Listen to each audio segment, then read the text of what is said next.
To stop this onslaught at lower prices, I'm pledging today that in my second term, we will eliminate a minimum of 10 old regulations for every one new regulation.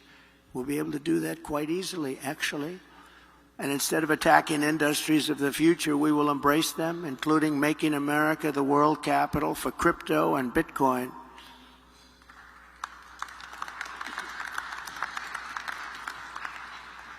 Fourth, at the suggestion of Elon Musk, who has given me his complete and total endorsement. That's nice. He's a smart guy. He knows what he's doing. He knows what he's doing. It's very, very much appreciated. I will create a Government Efficiency Commission tasked with conducting a complete financial and performance audit of the entire federal government and making recommendations for drastic reforms. We need to do it. Can't go on the way we are now.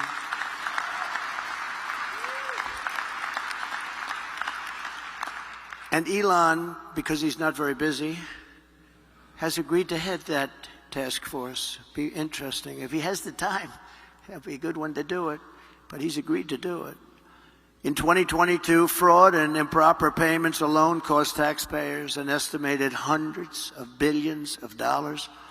As the first order of business, this commission will develop an action plan to totally eliminate fraud and improper payments within 6 months. This will save trillions of dollars, trillions. It's massive. For the same service that you have right now, trillions of dollars is wasted and gone and nobody knows where it went. Further taming inflation and bringing prices way down. The fifth pillar of my plan is to make the Trump tax cuts permanent. They are massive tax cuts, biggest ever, permanent. And to cut taxes even more, and we will have no tax on tips, something which they copied 4 weeks after I said it. She got up and said, no tax on tips. I said, I just said that. She is actually copying a lot of my plan. In fact, we're going to send her a MAGA cap sometime in the next week. We're having a special one made. But we also know she doesn't mean it. She's going to stick with what her whole life has been about.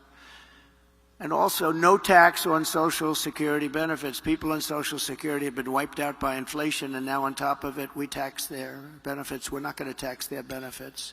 We have so many different ways of making so much money. This country, the potential is so incredible. We don't have to take it away from people on Social Security. We're not going to do that. We're going to save Social Security. She's going to destroy Social Security.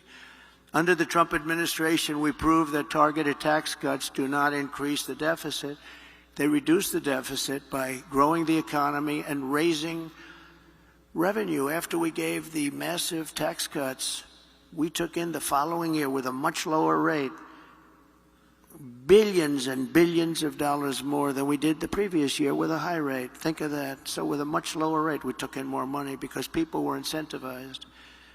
Corporate tax revenues are 31% higher today than before my tax law was signed. With all of those cuts, 31% higher.